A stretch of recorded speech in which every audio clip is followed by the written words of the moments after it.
Pada pendapat saya lah, pendidikan memang baguslah kan. Tak kisahlah pada kita nak dedahkan pada peringkat awal, pada saya 16 tahun memang wajar juga. Tapi pendekatan tu, maksud saya macam pendekatan pembelajaran biarlah bersesuaian. Lebih kurang macam pendekatan pembelajaran tu, sesi pembelajaran jangan terlalu open.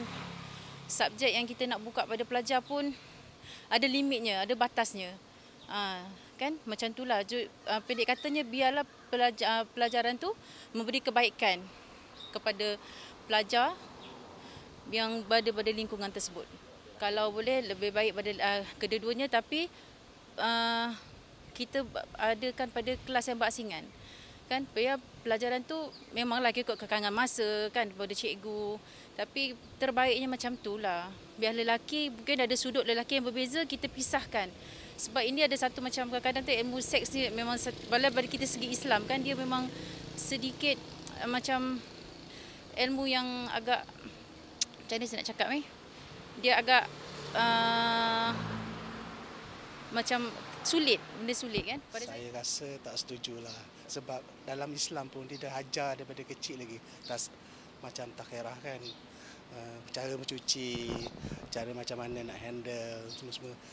Kalau kita dah belajar agama daripada kecil sampai 16 tahun, dia dah tahu semua dah.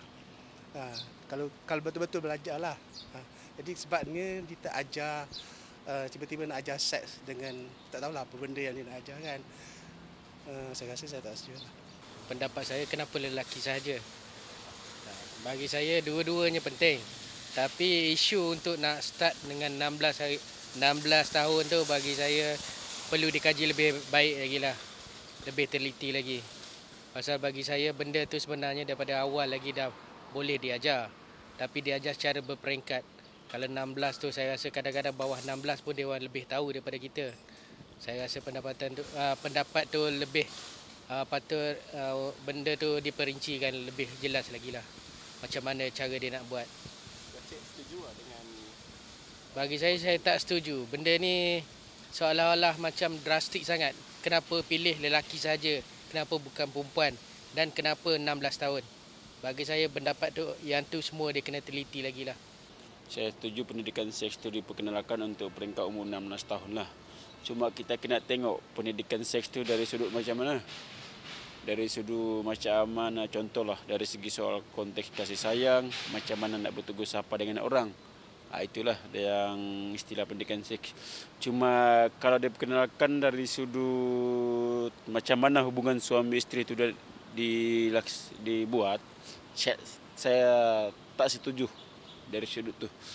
Cuma orang cakap dari segi umumnya mungkin. Cuma bila dah masuk konsep yang lebih detail lagi, pada saya tak sesuai lah. Macam hubungan suami isteri nak perkenalkan dengan seorang pelajar yang berumur 16 tahun, pada saya sangat tak sesuai. Ya, perempuan dia tak perkenalkan, dia tak dedahkan dengan pendidikan seks. Lelaki dia perkenalkan. Sebagai contoh, mungkin contohlah, seorang lelaki yang berumur 16 tahun, dia pegang dia buat sesuatu yang tak elok untuk perempuan juga. Mungkin tafsiran seorang lelaki itu masuk dalam kategori pendidikan seks. Tapi bila perempuan pula yang tak didedahkan dengan pendidikan seks, dia tak tahu tu pun itu masuk dalam istilah seks. So pada saya, jika dibuat macam ni dari segi pengklasifikasian jantina, lelaki tahu yang itu istilah seks, perempuan pula tak tahu yang itu istilah seks. So pada saya tak setuju kalau seandainya pendidikan seks hanya diperkenalkan di kalangan lelaki. Dua-dua kena ada. Aku rasa bagus lah. Sebab budak-budak sekarang ni memang kurang lah ilmu tentang tu kan. So kita kena open minded sikit lah. Sekarang dah sampai masa dia. So Kak rasa memang perlu kan? Perlu. Tapi kita kena ada guidance dengan guideline yang betul lah. Perlu juga sebab anak-anak sekarang perlu dididik dari awal lagi. Kan? Untuk supaya mereka lebih tahu pasal seks. Budak-budak sekarang kan dia orang lebih, biarkanlah dia orang terbuka fikiran untuk mereka tahu lebih awal mengenai keburukan dan kebaikan dia.